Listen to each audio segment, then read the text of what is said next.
Always enjoy. The 22 of Hornish is the control car. The 21 to his outside Hemrick. They both go, and down to turn one they dive. Allgaier with an aggressive move. He backs out of it, and Hornish is cleanly through.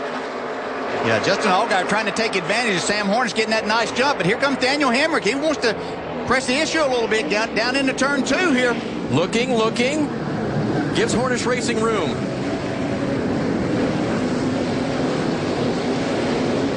Behind, I was going to say, staying double file back in 6th and 7th. Yep. The 18 of Regan Smith and the 11 of Blake Cook. Yeah, Blake Cook very aggressive on that restart in the right lane there, getting down into turn two, trying to make this pass on Regan Smith. He's still there. Smith shutting the door, contact. And now contact from behind. The 48 of Brennan Poole gets into Blake Cook. He can't stop the spin. And now contact behind them. Carnage coming out of turn 5.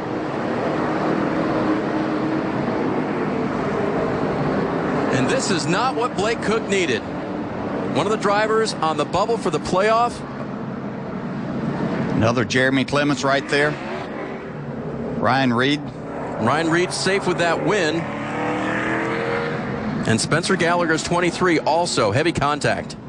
Gallagher was having a good day. Yeah, he certainly was. Of course, Blake Cook had an outstanding day, finishing in the top 10 in both the first two stages. Torn up race car right now, though, and that's just, he was trying to be aggressive. He got off of Regan Smith there, but that opened the door by not being able to carry the speed. You can see here that the 48 car decided to stick his nose in there once again. That sent Blake Cook spinning. Poole escapes.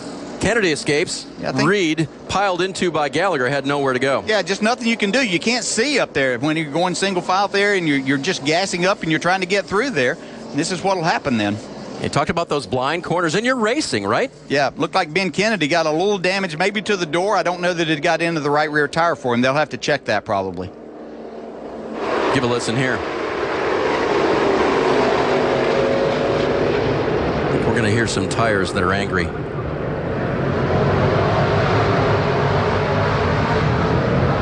Or sheet metal. Or a little of both.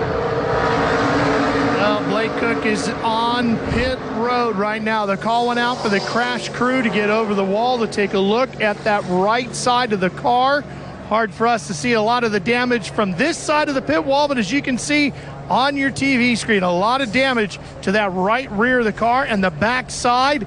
They're also going to clean the grill off a little bit, make sure they get all the grass out. They got to clear all that bodywork away from the wheel so they can keep those tires inflated, utilizing a lot of Bear Bond right now to try to tidy this thing up, make it as raceable as possible. And don't forget, Dave, he was the Stage 1 winner earlier today. That's right, Ralph. He'll enter the damaged vehicle protocol right now, the 5-minute clock, to get a chance to get that car repaired and re-enter the race and hopefully salvage a decent finish out of this.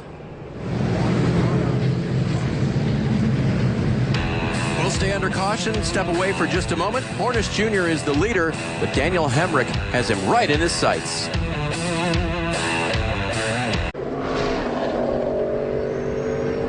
Blake Cook's team continues to go to work on the 11 car, getting it to a safety specification that the NASCAR officials are happy with. Same thing for Ryan Reed, and you can see they were both involved in the lap 52 wreck, along with Spencer Gallagher, who's being towed, and the 51 of Jeremy Clements being towed right there. His car's not even back yet to get started on it. So, how does that affect the bubble right now?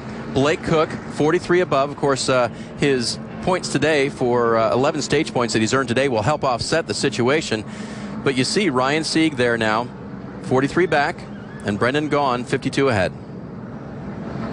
Yes, ever changing through that. Brendan Gaughan was sitting there last week looking at being on the outside looking in and being very solid as he is on these road courses and making the most of that and got himself in a nice position there. But you can see a lot of work being done on these cars. They have to get them back to where they can make minimum speed, which they should be able to do around here, but you can just see the effort that is taken. Still dragging Jeremy Clements' car around. You saw the 8 of Josh Balicki on and off of pit road. Oh, right in front of that 16 is a little bit askew. There was some pretty heavy contact down there. Yeah, you think that you're not going that fast, but it just shows that once things jam up, guys are in the gas trying to get through there, and once that starts, then there's a lot of damage that ensues. Ryan Reed is going to give his crew an idea of what he's going to be able to do with that car down through the end. We mentioned safely into the playoffs with his Daytona victory, but certainly like more points than this day is presenting to him right now. It's been a fun day here at Mid-Ohio, unless you're one of these four